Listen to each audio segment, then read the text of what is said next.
Hey, it's Caitlin and Adam. To be our next guest on ENTA Ask, click the link below. Enjoy the episode. Hello and welcome to another episode of ENTA Asks. I'm Adam Colazetti. And I'm Caitlin Bullock. And today we are super excited because we have not one, but two companies with us today. Here we have Dan Pichette, who is Executive Vice President at Output. And we have Blaine Jansen, who is an associate at Intuitive and the head of their innovation team. So welcome, guys. Thanks for coming. Thanks for having us. Thanks for coming. And so Output is amazing. It's a software tool and service that helps leverage innovation, engagement, and really take companies to the next level. Is that correct? Did I hit that right? In a sense, absolutely. Like, it's really an environment, a platform where people can get together and do discovery very well, understand problems, do validation well, so develop the new ideas that they are prioritizing for development, building demand, all sorts of different innovation type activities that people are engaging in. They just rarely do it in a centralized location. This is really what that provides. Amazing. And Intuitive is an engineering service, right? And you guys, where do you operate in? Yeah, so we're a consulting engineering firm with offices all across Canada. We also have an office in New York and over in the UK, we have two offices as well. Wow. We practice primarily in the disciplines of structural and building envelope. And lots of emerging services are coming from those two disciplines, but big focus on sustainability. Excellent. Love it. Yeah, and we're super excited today because Intuitive was founded on this concept of engaging your people and ideas and innovation and doing things a little differently. So Output, of course, is a software that amplifies that. So we had this match made in heaven. Right. And the last episode, we talked about those epiphanies of like, what made you get to this point, right? To realize that there's reason to actively do this. So if you haven't seen that, guys, go check out the last episode. Awesome stories, and I'm sure we can all relate. Well, we can, absolutely. But today we're going to actually talk about the secret to making innovation work for your company and to get your people more engaged. And you really built this into the process when working with Intuitive. Can you talk a little bit about how you got the innovation to the next level? Yeah, well, we met Intuitive at a very appropriate time. One of our partners and one of Intuitive's leading partners met at a conference or a YPO event. And, from there we ended up meeting each other and talking about, what is it that you're trying to do? What are you struggling with? Where are you looking to obviously augment your game? And we had a fairly robust MVP at that stage, and we started working together on automating a lot of the processes that Intuitive was already doing, but they were doing it in an analog way, and it really took a lot of time, it took a lot of energy, there wasn't a lot of transparency, a lot of the things that we talk about that are important, when we want to do this type of activity properly within an organization. So it was a really great time to meet. It was a really mutually beneficial relationship because we got to learn intimately how they were trying to achieve things and to obviously in many ways build out our solution to often incorporate the way that they were trying to work as well, as we do with our other early customers. And that value is huge for us because we ended up, rather than dictating how things should be done, you kind of learn, and we've developed things in a way that's worked out very well. And so we're really grateful also for that relationship because it helped us build a better product as well, and we continue to do that. And I love what you said there, Dan, about, it takes energy for innovation to flourish. You have to put energy in, time and effort, and right. And meanwhile, there's the whirlwind of, all the other stuff you're trying to do, right? So, Blaine, I'm sure you can relate, right? It's not an easy path, right? Definitely not. There's a lot of moving parts. And when we first connected with Dan and the team, we were in the throes of understanding what the mechanics might be. We talked previously about vision and ethos and all of those things. They're definitely part of it, and this idea of culture and how you can build this culture across your organization is definitely important. But the mechanics of how you pull this off are also something different as well, and that's where we really had a chance to work with Dan and the team to understand how we could integrate what we were doing into what they were doing and take advantage of some of the technology and innovation inside of that space as well. Right. When you talked about, when you had to do it manually, it was, there wasn't the transparency. People couldn't see it. And so that causes problems, right? Because I have an idea and I'm super excited and I go to you, Blaine, and we should do this. And you're like, absolutely. And months go by. Exactly. And you know what? The thing about transparency is, and the mechanics behind it, is if it's difficult to do, you run out of time to do it and the transparency is lost. Yeah. But unfortunately, that can be perceived in a bunch of different ways. Right. Perhaps it means that it was not valuable. Perhaps it means nothing's happening. All kinds of things. Right. So you underestimate the value of automating things like communication, progress, decision, participation, all of that kind of stuff. Yeah. To know where it is. And I always think of culture and innovation. It's never a check box. It's never, oh, we made the slideshow and we put it on the TV, right? It's 1,000 little things constantly adding up and reinforcing and reinforcing and reinforcing in 1,000 different ways. So like even an encounter at the water cooler is a perfect example. Like, oh, hey, Blaine, I thought I could fix this or whatever, and then what happens, right? So it's never, it's ongoing, it's fluid, right? Yeah, exactly. Yeah, well, and we were talking just before about the social transmission concept with the monkeys, right? The analogy. So if you guys haven't heard about this, they did a study, and this is for real. Yeah. You put a monkey in a room with a ladder, and at the top of the ladder is bananas. So what does the monkey do? He goes up the ladder to eat the bananas, and then he gets squirted in the face with water. So he runs down the ladder. He doesn't want the bananas. And you put another monkey in. He tries to run up.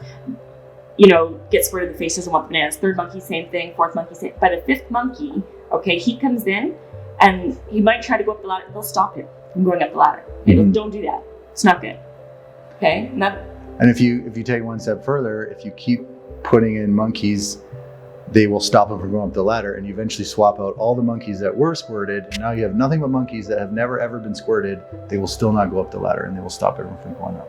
So it's just a really kind of beautiful analogy of this like social psychology of culture, and like why not? Right? Does anyone ask why are we doing this? Right? The story illustrates a great challenge to organizations to think about what messages is the organization sending to its people. Like my example last episode with the working with the federal government. Here we have a situation where we've got to think as an organization, what message am I sending and what am I encouraging or discouraging at the end of the day? And that's it takes a lot of humility and it takes a lot of focus. But Intuitive has done it really well. And that's a clear message. Like they sent you a clear message. What their stance on was that. When you have a system where you, like you said, there's a delay, you might want to execute it, but they don't understand. There's not the transparency in the system. You're sending a message and not meaning to. Absolutely. Right? Yeah, absolutely. And that's the hardest part of culture is when you don't intentionally send a message, but because of the whirlwind or whatever's going on, people are getting the message differently than what you want. Absolutely. And another really impactful part of the message in terms of culture is how does that link to your overall strategy? Do we really believe it? How can I know it's serious?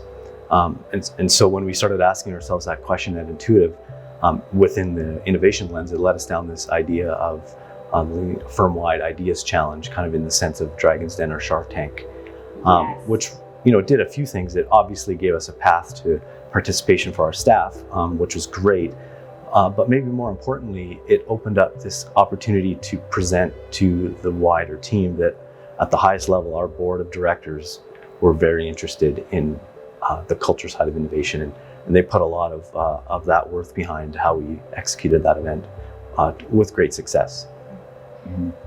I love that you talk about, first of all, Dragon's Den idea is so awesome. Amazing. I can't wait to get into that. I want to see. I want to watch. But I love you talking about innovation, not necessarily for the sake of innovating, but tying that into driving your business forward, right? And seeing the results. So you're okay with a little bit of chaos and experimentation because you know that on the other side, it will grow and it will drive your business, right? Very strategically. And for the people watching, this right here, this is the secret. Like Blaine said it, tying it to your strategy.